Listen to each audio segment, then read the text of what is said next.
Hello everyone. Today we have Vidit with us, one of our toppers and a proud IIM Ahmedabad convert.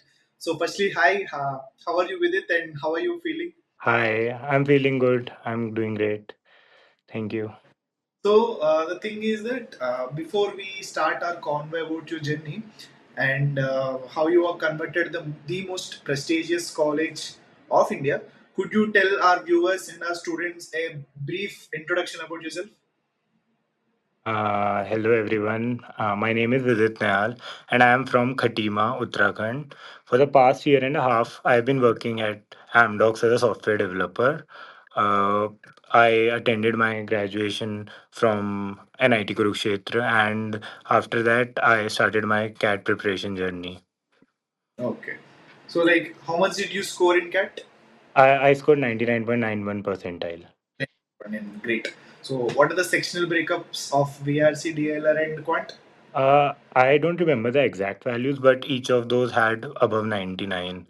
I think 99.07 ish around DRC, 99.4 ish or 5 ish around DILR, and 99.78 around in quants. Great. I think three of them were equally balanced, I guess, right? So Yeah, the more or thing is, less. that after you got the response sheet, that is one thing, and after you got the result of CAT, that is one thing, and after you got the convert news of IIM Ahmedabad. So you have experienced three moments of huge happiness, peak happiness. So how are you feeling about converting the most prestigious college of India? I mean, the conversion of IIM Ahmedabad was obviously bigger than all, like my CAT score and result, because even after the CAT results, I was still doubtful if it would happen or it would not happen. There was still a journey ahead, but now I'm feeling relieved and quite happy about it. So before starting the CAT preparation, like in the initial stages of CAT preparation, everyone has their own dream B school, right? So for me, I think it may be different. For some, it may be IMB. For you, what is the dream B school that motivated you to start the prep and stay consistent with the prep? I think I took it step by step. I initially only focused on CAT and waited for its results, and then only I gave my shot for the Dream B school, because I think it makes it more realistic to go step by step rather than already aiming from Okay, the so beginning. there is no particular dream B school for you, has it? I won't say that, but as about my journey in the in initial stage, there was not any one I was looking for. But yeah, after my results and during my PIs, it was definitely Ahmedabad, uh, which struck out to me. You are just focusing on Blacky or FMS, then after the result, you straight away switched on and want to do only with him and Ahmedabad, right? Yeah. Great, great. So, before starting with the prep journey of your cat, could you tell us students, maybe future IMA converts, how did your interview go? Like, is there any hiccups with the interview? Could you tell us the whole day of the interview and what are the things that I am a panelist? I would say, I think as the most prestigious B school in India, I think the interview would be also, I think, a rigorous interview would be there, right? So, could you tell us the experience of getting into the IIM Ahmedabad interview? Yeah, so on the day of my interview, initially I was quite nervous there, but seeing everyone being in the same boat as me, everyone was nervous. I somewhat calmed down.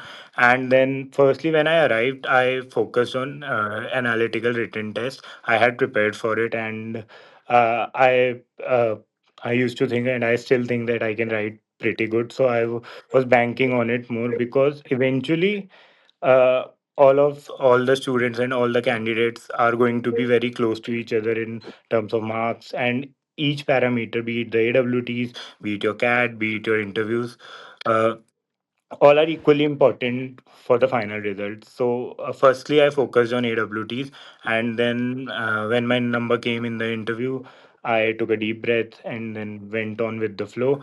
I had this strategy. It wasn't even a strategy. It was like my mindset that I'll have to be conversational. with the professors throughout, because at the end of the day, it's not about me answering the questions right or wrong, because there will be questions which I won't be able to answer. There will be questions which I will be able to answer. I thought structuring my thoughts would play as important a role as knowing the actual answers. And so I think clarity and eloquence were of as more as importance as the actual answers themselves. Great. So I think this happens with most of the people after getting out from the exam hall also, and after getting out from the interview room also. Uh, did you feel that you did really good in the interview? You did not well. You did not do well in the interview. What is the exact feeling after coming out of the interview room? After coming out, I thought I had blundered in the end, because my whole interview was going quite smooth. But around the end, there were a couple of questions which I did answer, but the professors didn't seem quite satisfied over cross questioning me on those. Uh, I did say something about the cross questions as well. I wasn't quite, or even if I knew something for sure, they were cross questioning it, and so I was I was quite not sure about how my interview went, because initially it was going good, but in the end it felt somewhat hiccupy. Yeah. Yeah, I understand this. This happened with so many people. Okay, so as a student and as an aspirant who aced all three sections, generally, when we see the scorecards of people who did exceptionally well, like 99.7 plus 8 plus, I particularly observe a pattern that in one of the section it would be too high, like 19.95 or 9 something, and in the other two sections it would be 98 or 97. uh, but in your case, it is particularly very different because all the three sections are exceptional scores. Right. So it is very rare to see a huge scorer having all the three balanced sections. So how would you do it, and what is your study routine so our students may replicate and get the same results as you? I think uh, ultimately in the end or during the D day, you'll have to work out on all three of your sections, if the ones which are your strength and as well as your weakness. For me, I was quite confident that after studying and after preparing, I'll do good in both quants and VARC, because quants, because I am an engineer and I had mathematics back in the day, and VRC because I used to read and still do read a lot of books and write myself as well. So I had to prepare for DILR specially, and during Cracku's mock tests and daily targets as well. DILR was something which I looked up to. I was able to solve questions per se, but it was taking way too much time. So my strategy focused mainly on strengthening my DILR alongside my existing VRC and quants. And Cracku series helped me a lot in that, especially in time management. So you are talking about the mocks and sectionals. Yeah. Yeah, yeah. So how many mocks did you take? I think I took all the mocks in the series 20. I think there are 20, 25. I took all the mocks, yeah. Great. So you took all the sectionals too. I think I took almost all the sectionals. There might be a couple of VRC ones which I skipped because I would rather read something for the prep instead. So, talking about the analysis that the teachers are doing. So, do you use it to watch the live attempts by Marthi sir and Sahil ma'am, or you have not watched them? I haven't watched all the live attempts. I think I have watched a couple of those later when the video was uploaded after attempting the paper myself, or yeah, after attempting it myself. So, like, did you find the live attempts helpful? Yeah, they are really helpful, because a lot of the time we are discouraged by our marks, our sectional marks, and seeing the experts of the subjects themselves take time in questions, be realistic about this, and thinking about different methodologies of solving different types of questions really helped me and made me realize. that it's doable and the target is achievable. Yeah. Great. So the other thing that I want to ask particularly is, so when did you start your preparation exactly? From which month? I think July or August, around July, August. I think it took around like 4 to 5 months of consistent prep, right? So, as an engineer who already grinded his 2 years in JE prep, you already have some very good basics of Quant Yeah. 2, right? So, how did you manage LRD and VRC? As the term suggests that your Quant score is the highest of all of the Yeah. sections, right? So absolutely. So for VARC also you scored exceptionally well. So there is this trend going on in online that VARC is a bit difficult for engineers, but you have aced the VARC section also.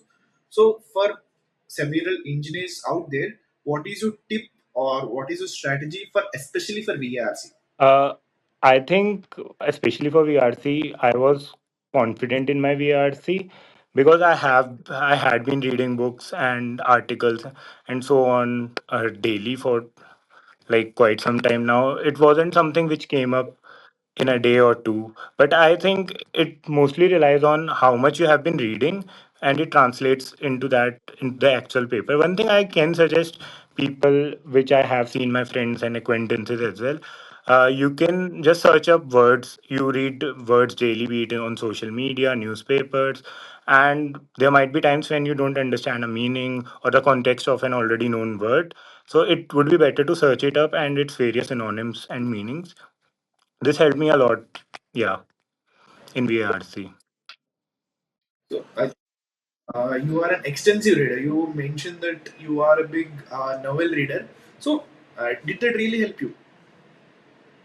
I think, like I said, even during the mocks, the not the mock giving mocks part is alone is enough. Analysis is enough, and if you're reading something, I would suggest analyzing it, be it just an article or something, a small social media text, whatever it is, analyzing it and thinking about it generally develops your understanding of the problems, and afterwards giving comprehension mocks and all those where the similar kind of articles you can see, and it can translate into the actual into your actual VRC score being up.